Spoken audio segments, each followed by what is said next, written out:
పూర్ణాహుతి మూట. ఇందులో పూజా స్టోర్లో అమ్మేటువంటి ఈ పూర్ణాహుతిలో ఒక చెత్త తప్ప ఏముండదు. ఇది చూసారా, ఇది అక్రూట్ పైన ఉండేటువంటి ఒక తొక్క అనమాట. అక్రూట్ డ్రై ఫ్రూట్ మీద ఉండే తొక్క. ఇది అంటే సుగంధ ద్రవ్యాలు వేయాలి, దాని బదులు చెత్త అంతా వేసి మూట కట్టి పూర్ణాహుతిలో వేస్తున్నాం. ఇలాంటి వేయకపోయినా పర్లేదు, కానీ కొంచెం మంచి ద్రవ్యాలు వేస్తే బాగుంటుంది. ఇదిగో ఇది ఏం లేదు, చెత్త ఇదంతా. ఇది పూర్ణాహుతి. ఇదిగోండి, ఈ పూర్ణాహుతి మూట మొత్తం చెత్త అనమాట. ఇందులో ఏముండదు.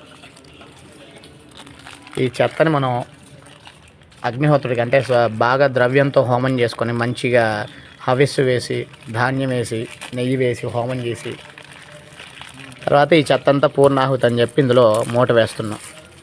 దీనికి బదులుగా మనం ఇదేంటిది నాయన, ఇదేంది, ఇగో ఎండిపోయిన తొక్కలేవో, ఇది పూర్ణాహుతి అంట. ఇది పూర్ణాహుతి మూట చెత్త. ఈ చెత్తని హోమగుండంలో వేసే బదులు ఒక కురిడి, ఒట్టివేరు, యాలకులు, జాజికాయ, జాపత్రి, లవంగాలు, యాలకులు, పచ్చకర్పూరం అన్నీ కలిపితే ఒక 300 రూపాయలకి ఇవ్వమంటే ఇస్తారు పూజా స్టోర్లో. అవి తీసుకొచ్చి వేయండి. పేలాలు. అగ్నిహోత్రుడికి ఎప్పుడూ కూడా మనం పూర్ణాహుతిలో వేయాల్సిన సుగంధ ద్రవ్యాలు, అంతేగాని ఈ చెత్త కాదు. ఈ 5 మూట కట్టి పూర్ణాహుతులు వేసినా సరిపోతుంది. కాబట్టి ఈ చెత్తను మాత్రం వేయకండి దయచేసి. ఇదిగోండి తౌడు కూడా అనమాట. ఈ పూర్ణాహుతి మూటలో మనకి తౌడు కూడా వస్తుంది. తౌడు చూపించినానా, ఇదిగోండి తౌడు. ఈ తౌడు కూడా మనం పూర్ణాహుతిలో వేస్తున్నాం.